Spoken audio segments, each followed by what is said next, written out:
Итак, в этом ролике мы рассмотрим программирование стойки NC31, а именно токарные черновые циклы продольного точения. Ну, также аналогично будет работать с поперечными циклами, но в основном работают продольные циклы.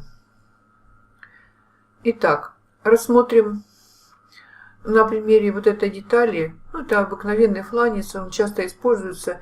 И как это делать, как это реализовать в солидкаме. Я не буду останавливаться на построении вот этих эскизов, которые я сделала. В стойке NC31 есть особенность такая, что это очень древняя стойка. На ней раньше программировали вручную, и были реализованы циклы продольного точения. Они имеют контур только вот такой, допустим, прямой контур и со скошенным концом. И писался один цикл. Это очень удобно, это оперативная система управления для операторов удобно. Он набирал вот такие простые контуры и писал, на это уходило немного кадров. Я построила здесь если посмотреть мысленно на вот эту деталь, здесь я отступила по миллиметру от контура детали и разбила получается два контура. Вот один прямой и один вот такой со скошенным концом.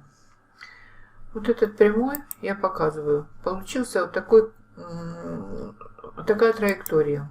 Если ее сгенерировать программу,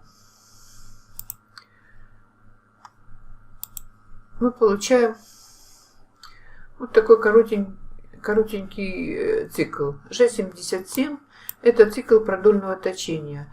Пишется координата x конечной точки на диаметре, координата z тоже конечной точки цикла, и координата p, это первая p, это глубина резания на диаметр по x. И p0 это у нас получается вот этот скос равен нулю.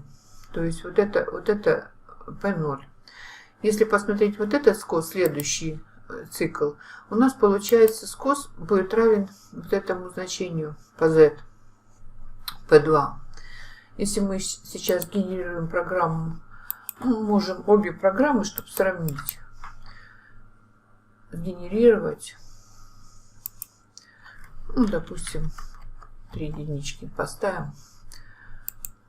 И получается у нас немножко длиннее программа. Вот первый у нас цикл идет G77.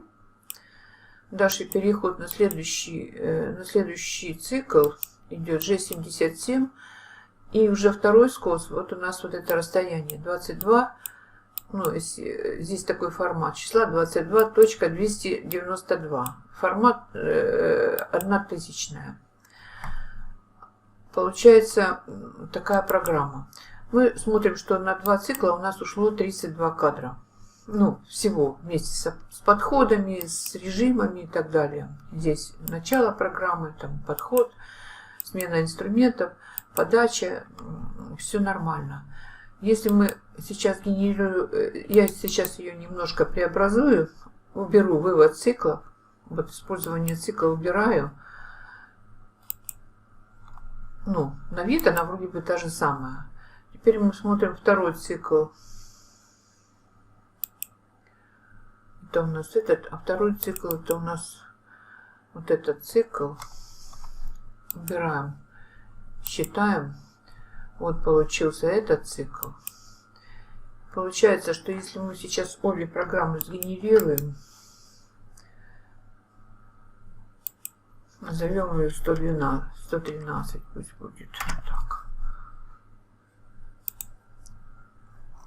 У нас получается вот, допустим, 113 программа, которая у нас, сколько у нас кадров? 204 кадра. 111 программа. 32 кадра. Мы видим, насколько у нас разница между... во-первых, эта программа лучше воспринимается для оператора. Он может в любой момент поменять глубину резания, к примеру, вот здесь. В принципе, это значительно.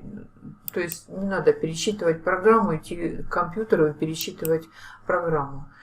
Вот. И потом можно, допустим, чистовой чистовая программа, если мы с чистовой программы, ну, допустим, все, тут у меня подрезка торчика есть, все просчитаем,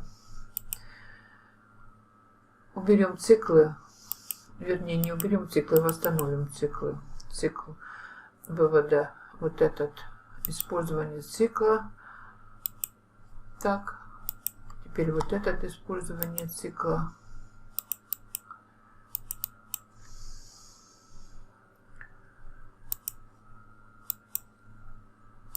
Ну, чистовой проход там нет смысла циклу писать, потому что я иду по всему контуру, а этот контур он нестандартный, ну, для стойки NC31. Для нее только воспринимается цикл либо прямое точение, вот такое прямоугольное, либо со скошенным. А здесь у нас получается скругление, поэтому здесь цикл не проходит. Можно его просчитать. Расчет.